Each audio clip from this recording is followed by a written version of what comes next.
Hey, aujourd'hui vidéo exceptionnelle, car que ce soit en mail ou en message, perso vous m'avez totalement spammé. J'ai bien dû recevoir la même question plus de 90 fois. J'ai vu sur telle chaîne qui commence par B, pour ne pas la citer, que l'on allait avoir un impôt sur la vente de notre RP, résidence principale, si on la détenait depuis moins de 5 ans. Ce qui est nouveau, car en France nous étions quasiment toujours exonérés en ce qui concerne notre résidence principale. Et d'ailleurs sur ces messages, très souvent il y avait des insultes en ce qui concerne notre cher État. Pour les plus motivés, on parle ici de l'article 150U. Pour parler en langage un peu plus fiscaliste, il était proposé que la vente d'une résidence principale détenue depuis moins de 5 ans rentre dans le périmètre de l'impôt sur les plus-values immobilières. Ça serait donc un agrandissement majeur du spectre de cet impôt.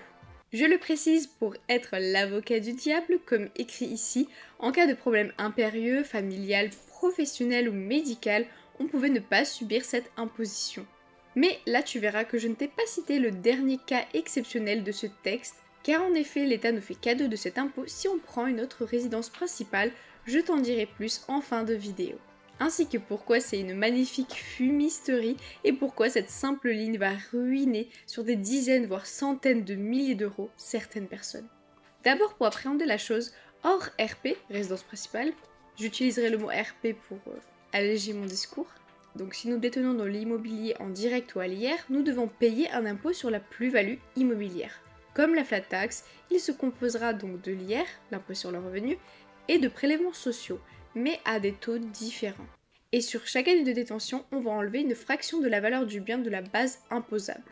Donc chaque année, nous payons moins, et pour récapituler un peu brutalement, après la 22e année, nous ne payerons plus d'impôt sur le revenu si nous vendons un bien immobilier, mais il reste une part de prélèvements sociaux qui, elle, disparaît à partir de 30 ans. Donc à partir de 30 ans, nous n'avons aucun impôt sur les plus-values en immobilier en France. Mais la résidence principale n'était jamais concernée par cela. D'ailleurs, n'oublions pas l'IFI, car oui, pour l'IFI, la résidence principale y rentre, mais avec une décote de 30%. J'ai fait cette vidéo où je te condense un peu ce qu'il faut savoir sur cet impôt. En effet, le problème est un peu plus multifactoriel que cela. C'est simple, très souvent le gouvernement ou d'autres partis peuvent rajouter des propositions de loi.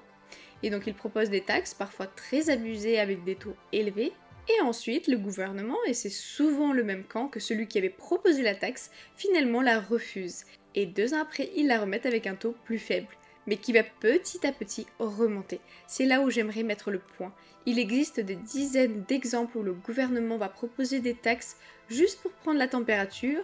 Ils ne veulent pas forcément l'instaurer dès cette année, mais au final ils se laissent 1 an, ou 2, voire 3 pour réellement la faire passer, un peu comme pour le LMNP. Cela fait des années qu'ils en parlaient, ou encore pour l'ISF. Très souvent nous avons des versions bêta de la loi qui ne passent pas, mais qui permet d'avoir une idée très nette de ce que le gouvernement compte faire.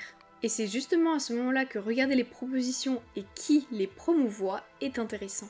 Et effectivement on constate souvent avec effroi d'avoir en ministre des personnes qui avaient des propositions de taxes très fortes sur les classes moyennes voire plus basses, ou à l'inverse sur les ultra riches, mais de manière disproportionnée. Il en va de même pour la crypto-monnaie, nous avons pu voir là récemment que le gouvernement compte casser bien plus frontalement qu'on ne l'avait anticipé l'anonymisation offerte par les crypto-monnaies et surtout par les plateformes. Et comme bien souvent, ils récupèrent la data et après ils taxent. Si vous voulez clairement des vidéos où on regarde les amendements ensemble et les infos, c'est avec plaisir. J'aimerais faire avec toi une petite digression. De mon point de vue, taxer une personne s'il a fait de l'achat-revente en disant c'était ma résidence principale et qu'il l'a fait 3 fois en 5 ans, alors là oui, clairement il doit être taxé car par définition c'est de l'achat-revente et non l'achat d'une RP et c'est difficile de défendre qu'il ne l'a pas fait exprès. Par contre, la proposition actuelle qui va très probablement être rejetée, je précise que j'écris cette vidéo fin janvier donc je n'ai pas encore eu la réponse. Elle sera, je pense, très probablement rejetée, mais on s'en fout. Le problème est que le gouvernement se sert de cela pour faire accepter un présupposé qui est de taxer la RP. Et en disant qu'il faut une détention de 5 ans minimum, en soi c'est pas mal. Ce qui est mal, c'est qu'on sait tous que quand c'est un nouvel impôt, c'est très fortement progressif avec les années qui passent. Regardons un peu le taux de CSG, CRDS, c'est le principe de la fenêtre d'Overton.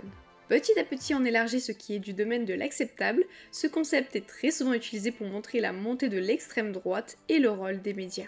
Pour la réforme des retraites, c'était inutile car il y avait un projet politique européen plus notre cher président qui est forcément un adepte de la capitalisation de par son passé professionnel. Cela reste un banquier, ami des fonds de pension, donc forcément la capitalisation globalisée c'est son projet. Parce que c'est notre projet!